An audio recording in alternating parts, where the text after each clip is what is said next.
There is a set of money rules that almost every middle-class family follows. You have heard them your entire life. Your teachers repeated them. Your financial advisor printed them on a glut to make you wealthier.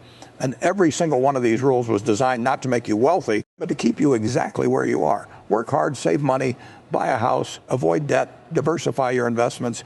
These are not wealth-building principles. These are the operating instructions for a system that needs you to stay productive, stay obedient, and stay poor just enough to keep working until you are 67 years old. I know this sounds harsh. I know it contradicts everything you've been told since childhood, but I am 95 years old. I have $140 billion, and I did not accumulate a single dollar of it by following those rules, not one. Tonight, I am going to walk you through 7 money rules that are actively keeping you poor. Not rules makes this so, that is what makes this so dangerous. You are doing exactly what you were told, and that is precisely why it is not working. The first money rule that keeps you poor is the most sacred one of all. Work hard, put in the hours, grind, hustle. The harder you work, the more you will earn. The more you earn, the richer you will become.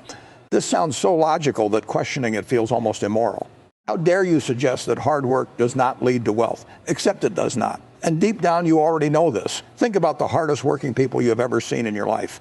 The construction worker who gets up at 4 in the morning and destroys his body for 12 hours a day. The single mother working 2 jobs back-to-back, sleeping 4 hours a night, surviving on coffee and willpower. The factory line worker who has not missed a shift in 23 years. Are these people lazy? Absolutely not. These are some of the hardest working human beings on the planet. And most of them will never be wealthy. Not because they lack effort, because effort by itself is worthless. Here is what I learned when I was 14 years old delivering newspapers in Omaha, Nebraska.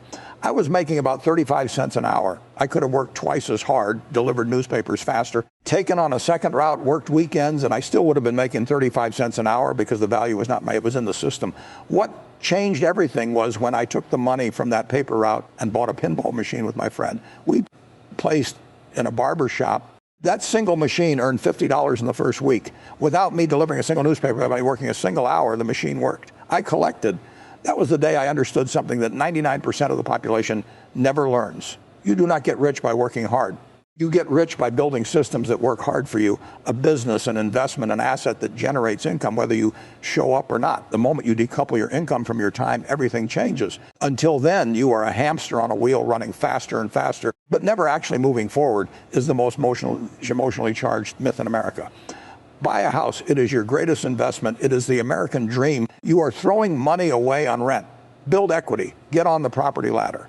I have lived in the same house in Omaha since 1950.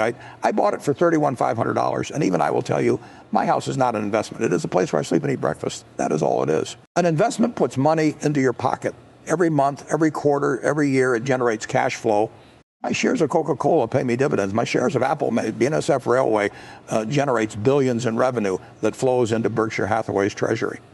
Those are investments. They produce income. Your house does the opposite. Your house takes money out of your pocket every single month. Mortgage payment, property tax, insurance, maintenance, a new roof every 20 years, a new furnace every 15, a new water heater every 10. You are not building wealth. You are building a lifestyle that demands a constant stream of cash to sustain itself. Now, does a house appreciate in value over time? Sometimes, yes, but after you subtract inflation, property taxes, insurance, maintenance, and the interest on your mortgage over 30 years, the real return on most residential homes is close to zero. The stock market, by comparison, has returned an average of 10% per year for the last century.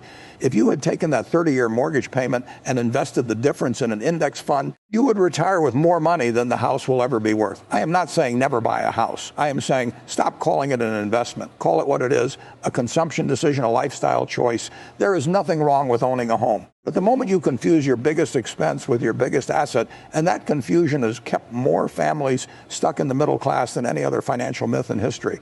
The third rule, save money. Put it in the bank. Build an emergency fund. Be responsible. Live frugally. Saving money is not bad. Having an emergency fund is not bad. If you have nothing saved and you are one car repair away from financial disaster, then yes, saving is the first step. I am not arguing against discipline.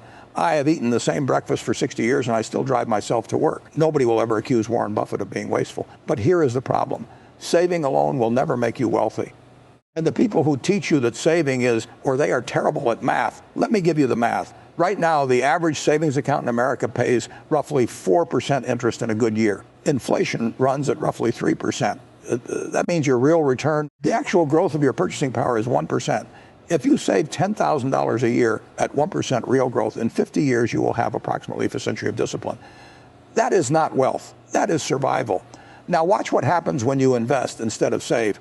That same $10, Susan per year invested in the S&P 500 at its historical average of 10% becomes approximately $12.7 million in 50 years.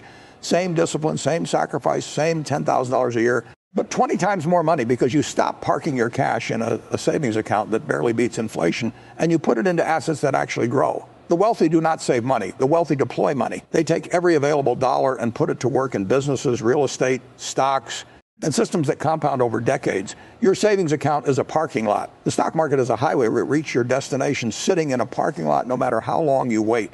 Save enough to survive. Invest everything else. That is the rule the banks do not want you to learn, because every dollar you leave in a savings account is a dollar they lend out at 8 or 9% while paying you 4. You are funding their wealth, not building yours. The fourth rule, diversify. Do not put all your eggs in one basket. Spread your money across 20, 30, 40 different stocks. Buy bonds, buy commodities, buy international funds, buy crypto, buy a little bit of everything just in case. This is the most popular piece of financial advice on earth. And it is the advice of someone who has no idea what they are doing. I have said this publicly many times, and I will say it again tonight. Diversification is protection against ignorance. It makes very little sense if you know what you are doing. Let me explain what I mean. When you buy 40 different stocks, you are admitting something profound. You are admitting that you do not understand any single one of those 40 companies well enough to bet big on it. You are saying, I have no idea which of these will win, so I am going to buy all of them and hope for the best. That is not a strategy. That is a confession. Look at how I built Berkshire Hathaway. I had more than 40% of my entire net worth in a single company, American Express, Coca-Cola, Apple. When I understood a business deeply, when I knew its moat, its management, its competitive position, its cash flow, I did not buy a little bit. I bought a lot because conviction without concentration is just noise. When I invested in Apple, I did not buy a small position and hide it among 50 other holdings. I made it the single largest position in Berkshire's portfolio. Over $150 billion in one company because I understood it. I trusted the analysis, and I had the courage to act on that understanding. Now, I must be honest with you. If you are just beginning your investing journey and you genuinely do not have the time or the inclination to study businesses deeply, then yes, 0.00026 500 index fund many times. But understand what you are doing. You are accepting average returns because you are choosing not to do the work. There is no shame in that. But do not pretend that diversification is a winning strategy. It is a survival strategy. The people who build generational wealth make contrary bets on things understand deeply. That is the difference. The fifth rule that keeps you poor. Listen to the experts. Hire a financial advisor. Follow the analysts. Watch the financial news. Read the predictions. I want to tell you something that the financial industry desperately does not want you to hear. The vast majority of financial professionals cannot beat a simple index fund. Not over 1 year, not over 5 years, and certainly not over 20 years. Study after study has proven this. More than 85% of actively managed funds underperform the S&P 500 over any 15-year period. 85%, which means that 85% of the experts you are paying through fees, commissions, and management charges are literally making you less money than if you had done nothing. Less than a robot and less than a spreadsheet. Here is the part that should make you furious. They still collect their fees whether they beat the market or not. Your financial advisor earns 1% of your assets under management per year. That sounds small, right? 1% except over 30 years. That 1% fee consumes nearly 30% of your total returns. You gave away almost a third of your wealth to someone who statistically did worse than a coin flip. Charlie Munger once said something that I think about constantly. He said, show me the incentive and I will show you the outcome. Your financial advisor is incentivized to keep your money under management, not to grow it as fast as possible, not to teach you, not to make you independent, but to keep you dependent. Because the moment you learn to invest on your own, they lose a client. The rule is simple. Stop outsourcing your financial future to people whose income depends on your ignorance. Read, study, learn. It will take you a few hundred hours to understand the basics of value investing. A few hundred hours to save yourself hundreds of thousands of dollars in fees over your lifetime. There is no better return on investment than educating yourself. The sixth rule, avoid debt at all costs. Debt is dangerous. Debt is evil. Pay off your credit cards.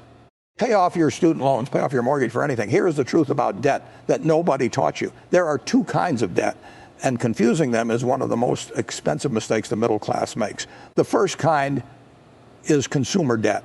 Credit cards, car payments, financing a vacation, borrowing money to buy things that lose value the moment you say swipe the card.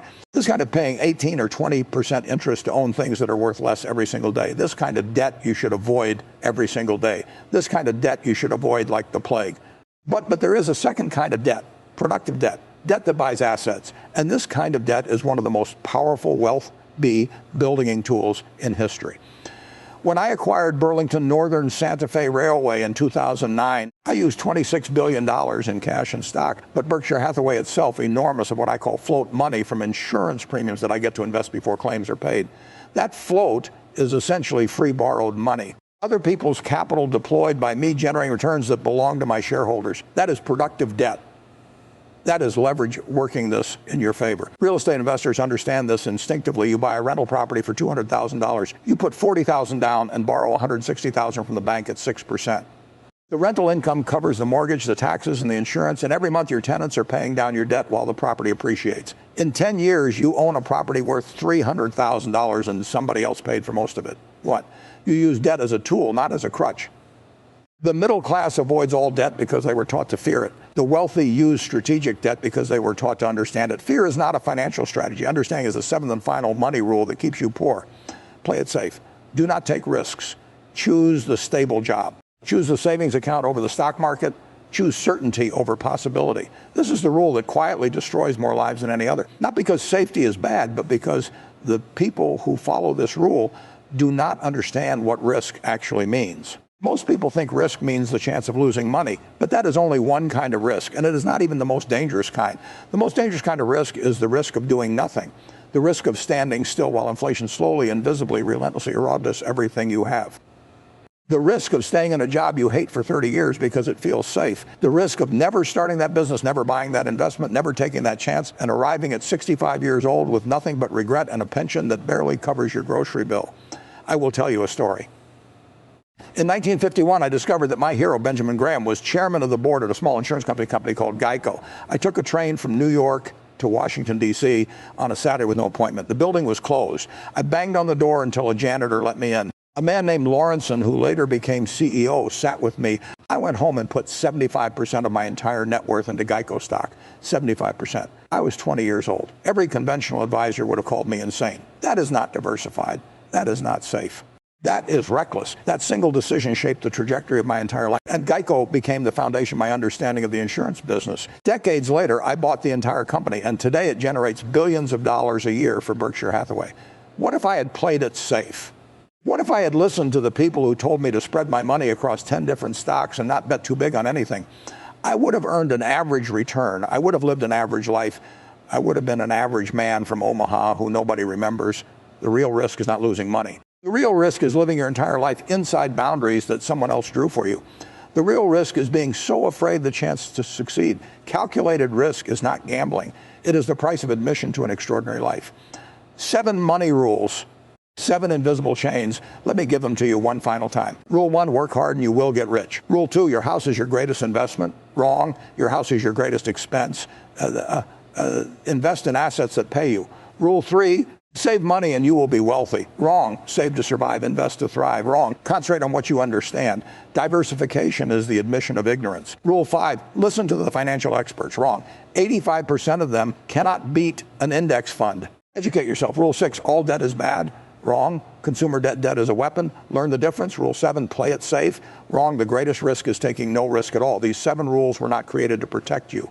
They were created to protect the system. The banks, the advisors, the employers, the institutions that profit from your compliance. Every dollar you save in their bank is a dollar they lend at a higher rate. Every year you spend in their company is a year of your labor they captured at a discount. Every question you never ask is an answer that would have set you free. What you do with them is entirely your choice. But now you understand the game. And a person who understands the game can never go back to playing it blindly. If this changed the way you think about money, subscribe to this channel. Every video here exists to hand you the rules they never wanted you to learn. And if you want to discover the 7 rules billionaires follow they will never share publicly, watch the video on your screen. Stay sharp. Stop following.